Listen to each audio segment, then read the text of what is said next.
Hi, dear students. I hope all of you are doing fine. Welcome to Success EduTech. My name is Vinita Guntakal, and I am going to start with our chapter Measurements of Matter, lecture number 2, with the concept atomic size and atomic mass. Before you study this concept, dear students, you should know what is the meaning of the word atom. Atom, it is the smallest particle of an element. So an atom comes out from an element itself. That means when you break down the elements into small particles, the smallest particle which cannot be broken down further is called as an atom. Do you know that this atom do have an internal structure, that it has some shape? From which experiment was it discovered that atom have an internal structure? I will tell you. The internal structure inside an atom were discovered by the scientist Rutherford, who also discovered nucleus and did further experiment to get the knowledge about basic fundamentals of a particle. Also, if you say that the particle is having an internal structure, so you are also answerable to the question, what are the two parts of an atom? There are two parts. What are those? And what are they made up of? So at that time, students, you should answer the two main components of an atom are the nucleus and the cloud of electrons. See, the atom, its internal structure, it is considered that it is circular in shape. It is circular in shape. So this is the nucleus and this is the cloud of electron. Did you understand that? So it is considered that the atom are round in shape. It has nucleus at the center. This is the nucleus. Okay, and it has cloud of electrons in the extranuclear part. Extranuclear part means this position out of the nucleus. What does this nucleus consist of? The nucleus, it contains positively charged protons and neutral neutrons. Neutrons do not carry any charge. In the extranuclear part, that is in this orbit, the atom consists of negatively charged electrons in it. See, E minus represents that the electrons are negatively charged. So electrons are generally moving around the nucleus. They will keep on rotating around the nucleus. They are moving in the extranuclear part. Electron revolve around the nucleus. You can take example of our solar system. Okay, our solar system, there at the center there is a sun. This diagram is analogous to the solar system. So in solar system there is sun at the center and around the sun there are orbits. In those orbits the planets are revolving.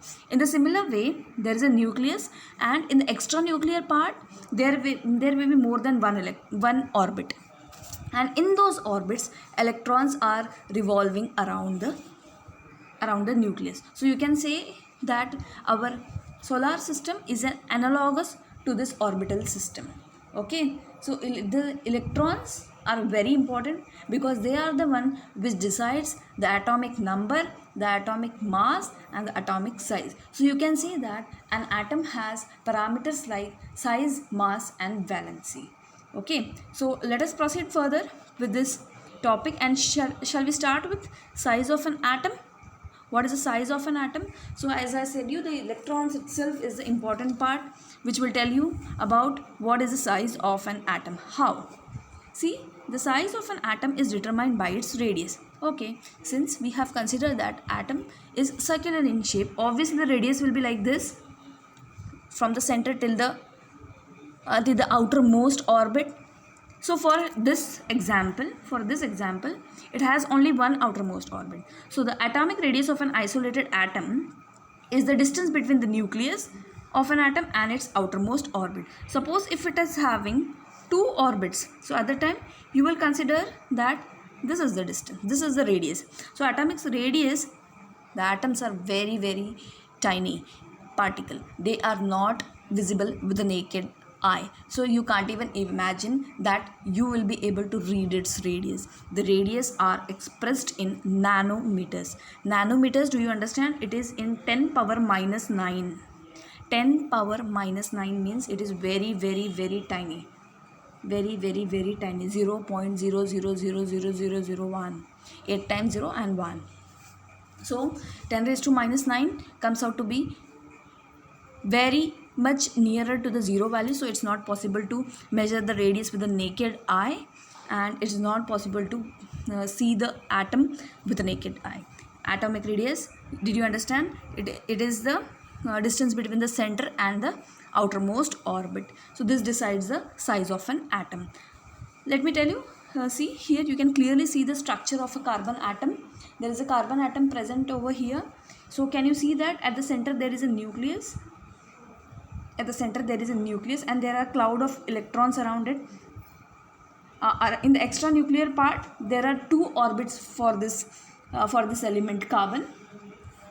Since there are two orbits, inside those or on that orbits electrons are moving.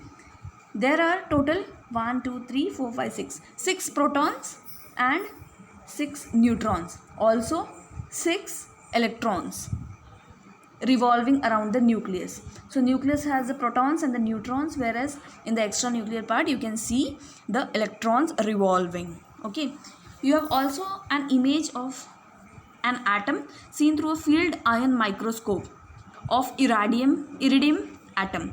Every spot in this image is an atom. See, you can't get much knowledge from this image because it is not readable by us, but the scientists, those who have study about microscope and read the image, they will understand these things. So here it is only for a reference to watch how it looks, how the atom looks in a microscope. So you can see this is an example. Whenever you go to your lab, check out how you can use a microscope and ask to your teacher that how to see the things through microscope. So definitely you will at least come to know what is a microscope and how to use it. The size of an atom is clear with the concept, and now let me tell you, as I said, the size of an atom is in nanometers. What is the relation between the meter and 1 nanometer? So 1 upon 10 raised to 9 meter comes out to be 1 nanometer. You can also write it as 10 raised to minus 9 because it is in the denominator. So you can tell 10 raised to minus 9 meter equal to 1 nanometer, or else 1 meter is equal to 10 raised to 9 nanometer. The atomic radius in meters for few of the atoms have been given here in the table. For hydrogen atom it is 10 raised to minus 10. For water molecule it is 10 raised to minus 9. For hemoglobin molecule it is 10 raised to minus 8 meters. Okay, so if someone asks you, so you should be able to tell that the atomic size is in nanometers. Here is some information which you should know. As we know, atoms are very, very tiny. Modern instruments like electron microscope, field ion microscope, scanning tunnel microscope have the capacity to show enlarged images of the atom, like this here in the figure.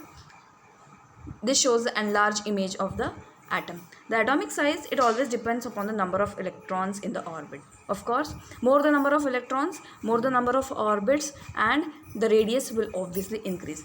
The greater the number of orbits, the larger the size. For example, an atom of potassium is bigger than an atom of sodium.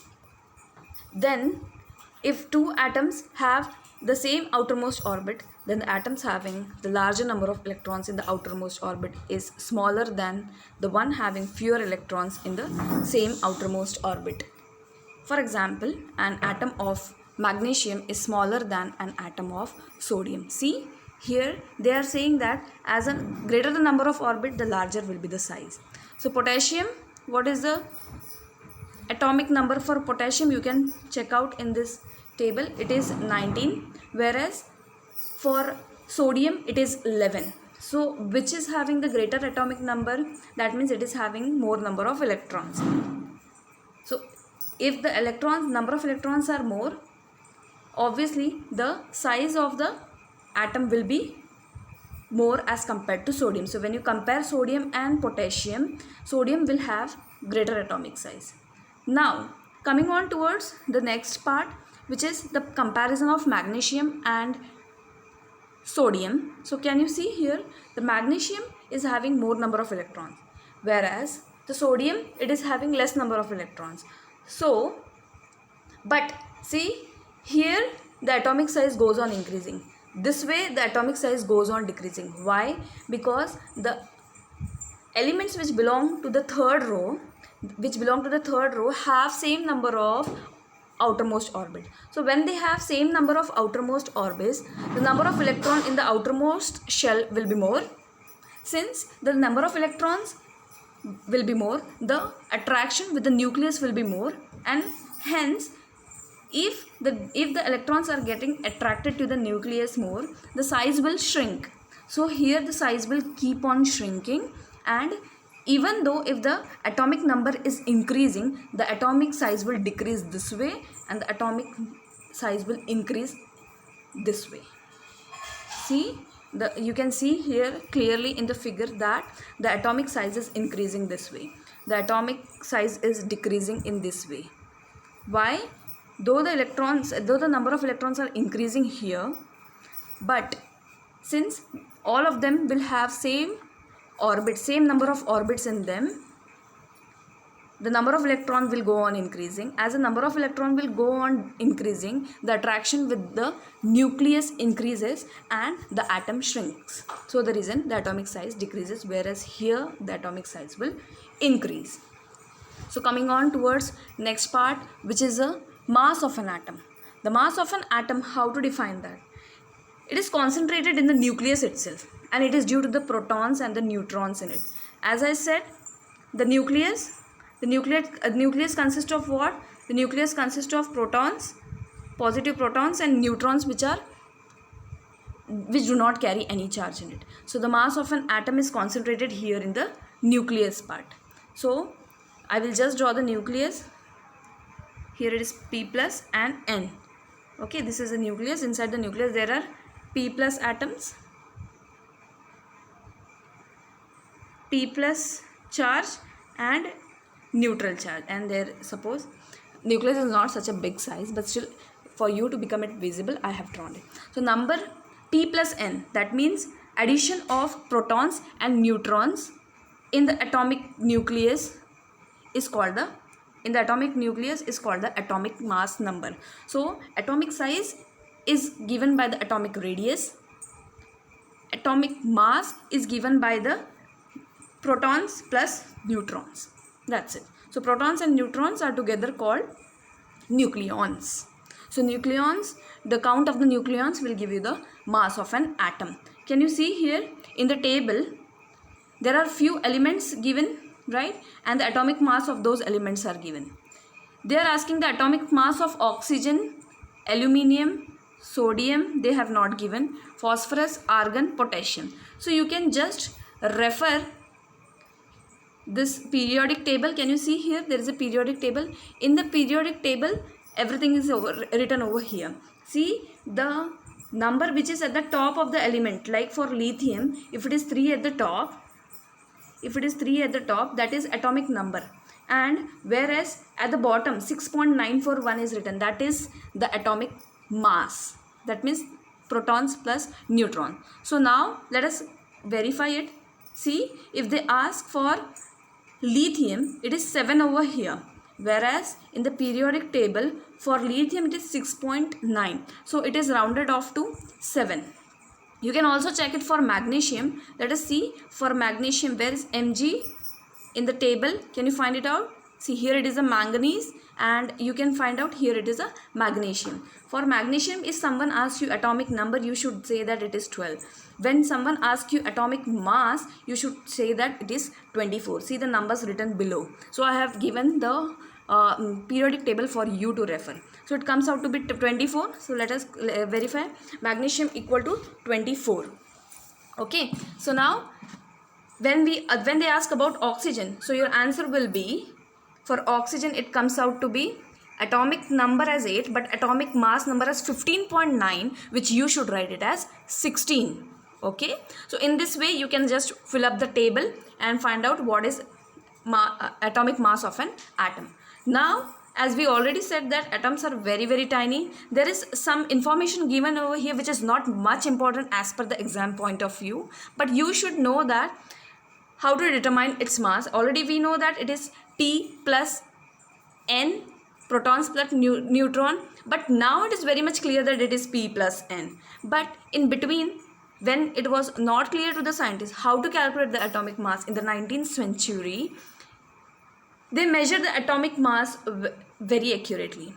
They were not able to measure the mass very accurately. The concept of relative mass of atom then came into existence, where they explained that the hydrogen atom, being the lightest weight, was initially chosen as a reference atom because the atomic mass of the hydrogen atom, it comes out to be 1 because it has only one proton in the nucleus. It has only one proton in the nucleus. You can see here the atomic mass of a hydrogen atom, it is 1.00. That means there is only one proton inside the nucleus of a hydrogen atom, 1.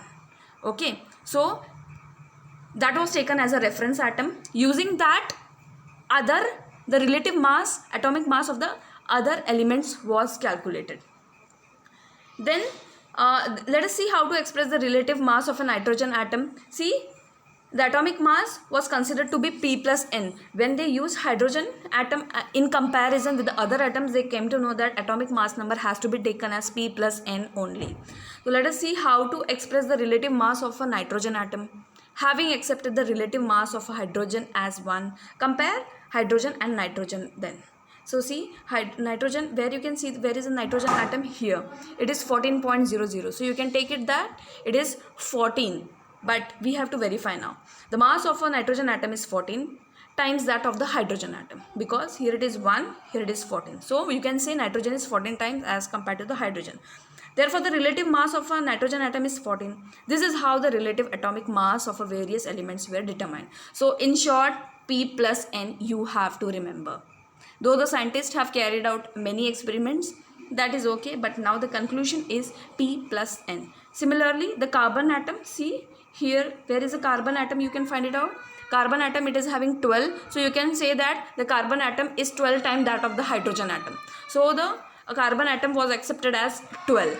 So the mass of one proton and one neutron on the scale of relative atomic mass is approximately 1 for the hydrogen atom, but for rest of them relative mass were calculated. So in short, we have studied the size of an atom, mass of an atom, right? Size of the atom determined by the atomic radius, mass of an atom determined by the proton plus neutron, that is nucleons.